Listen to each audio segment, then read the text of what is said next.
Halo, Assalamualaikum warahmatullahi wabarakatuh. Kembali lagi pada mata kuliah Diagnosa dan Remediasi Gangguan Komunikasi.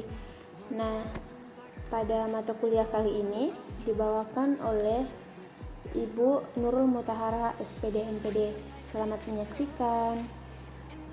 Nah, yang pertama yang akan kita bahas yaitu konsep dasar anak autis. Nah, mengenai pertanyaan apa sih anak autis itu?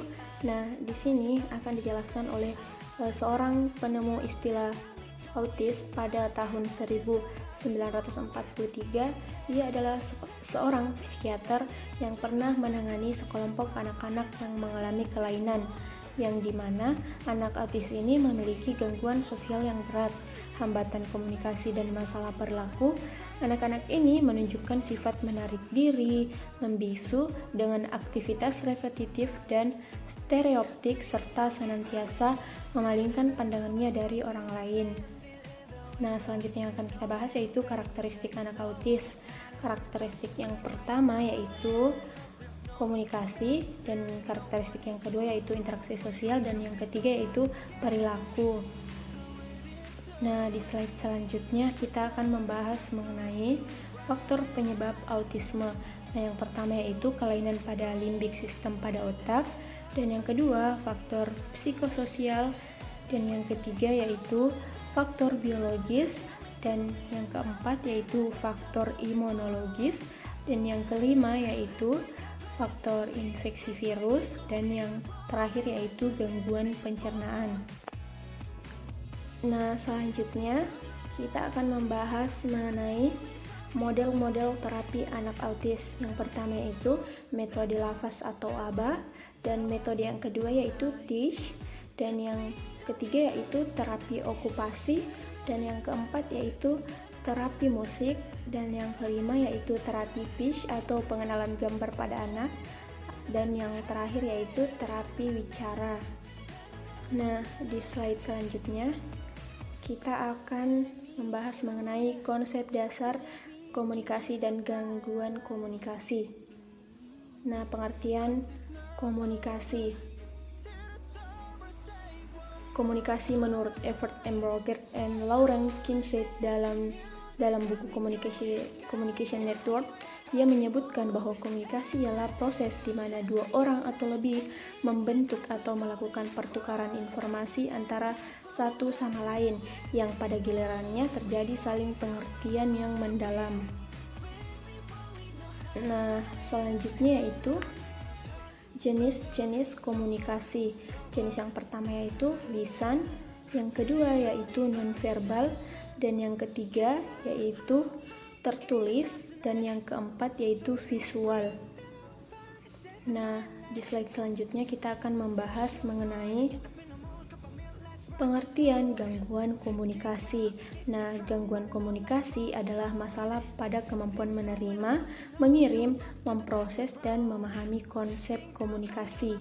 Nah, selanjutnya yaitu jenis-jenis gangguan komunikasi. Nah, jenis yang pertama yaitu gangguan bahasa ekspresif, kedua yaitu gangguan bahasa ekspresif campuran, dan yang ketiga gangguan fonologis, dan yang keempat yaitu gagap.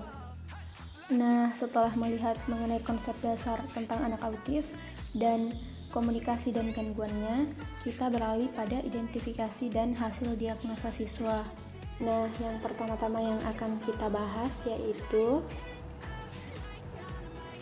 data subjek anak. Nah, yang pertama yaitu identitas siswa. Nama Ahdan Latif Aska, jenis kelamin laki-laki, tempat tanggal lahir Lameroro 15 November 2011, umur 10 tahun, beragama Islam, status anak kandung dan anak ke-1 dari 3 bersaudara, nama sekolah SLBN Bombana, dan tinggal di Desa Lameroro, Kecamatan Rumbia, Kabupaten Bombana. Nah, selanjutnya yang akan kita bahas yaitu riwayat perkembangan anak. Yang pertama, riwayat melahirkan dan proses kelahiran. Perkembangan pada masa kehamilan itu normal, dan penyakit pada masa kehamilan itu tidak ada.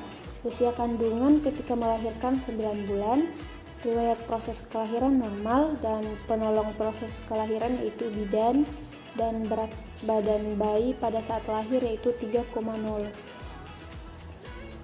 Selanjutnya yaitu riwayat perkembangan masa balita.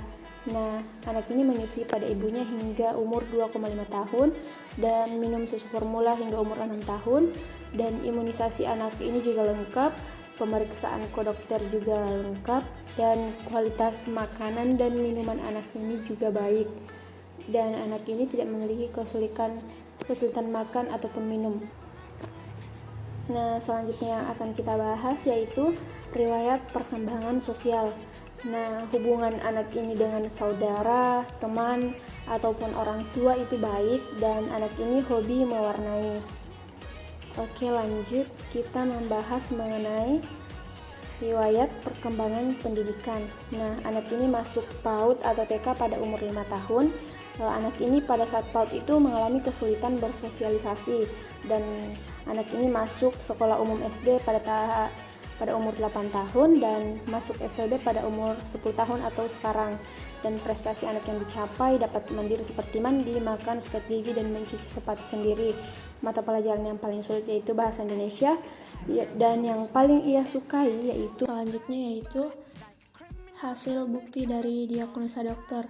Nah, di sini teman-teman bisa lihat hasil dari diagnosa psikiater yang diambil di Rumah Sakit Jiwa Kendari 15 Juni 2021. Nah, kesimpulan dari diagnosa psikiater ini dapat disimpulkan bahwa pemeriksaan psikologi yang dilakukan diperoleh bahwa anak Ahdan Latif Aska menunjukkan gejala kurang mampu melakukan komunikasi dua arah dikarenakan mengalami hambatan dalam berbicara, masih kurang mampu menatap mata orang lain, sering melakukan perilaku membeo, jarang bermain dengan teman sebayanya, jarang merespon saat dipanggil, saat kemauannya tidak dituruti, ia sering menangis dan berteriak.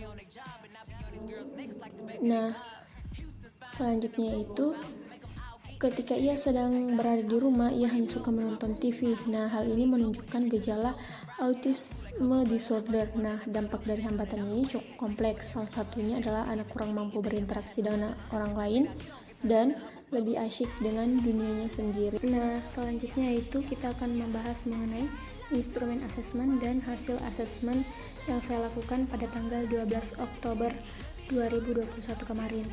Nah, berikut adalah bukti dari hasil instrumen asesmen yang saya lakukan beserta dengan hasilnya, dan saya akan sedikit menjelaskan mengenai hasil asesmen yang saya lakukan.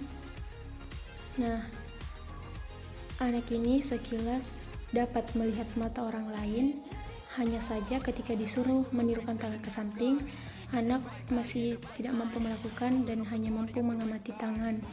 Dan saat disuruh bertepuk tangan, anak ini lebih sering minta diarahkan, dan anak ini bisa menyatukan satu jari, memegang pensil, menirukan menulis, dan menirukan mewarnai.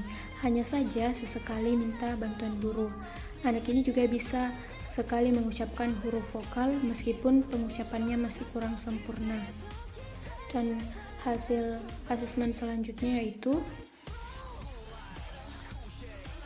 anak sudah mengerti perintah ketika disuruh Aska, tolong duduk, berdiri, ambil, tutup, dan lepas.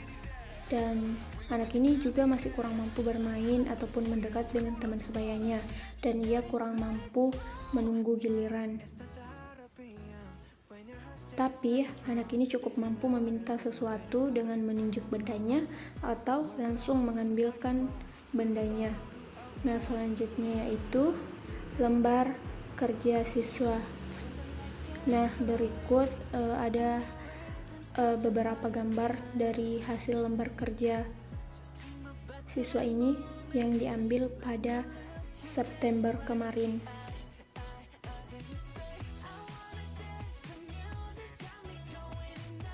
Nah, berikut gambar-gambar lukisan dari Aska. Selanjutnya yaitu hasil pencapaian selama bersekolah di SLBN. Nah, menurut ibunya, ketika ia bersekolah di SD, anak ini tidak mendapatkan perhatian dan tidak ada perkembangan. Namun, setelah anak ini memasuki sekolah SLBN, ia menjadi lebih mandiri, seperti memakai baju sendiri, mandi sendiri, sikat gigi sendiri, mencuci sepatu sendiri, dan suka menyiapkan pakaian sekolah yang ia akan kenakan. Dan Aska ini juga selama di kelas pintar dalam mengikuti proses pembelajaran, hanya saja kurang fokus dan suka tiba-tiba tantrum ketika diganggu atau sangat ingin pulang dari sekolah. Baik, itulah tadi yang sempat saya sampaikan. Lebih dan kurangnya mohon dimaafkan. Wabillahi taufiq wal hidayah. Wassalamualaikum warahmatullahi wabarakatuh.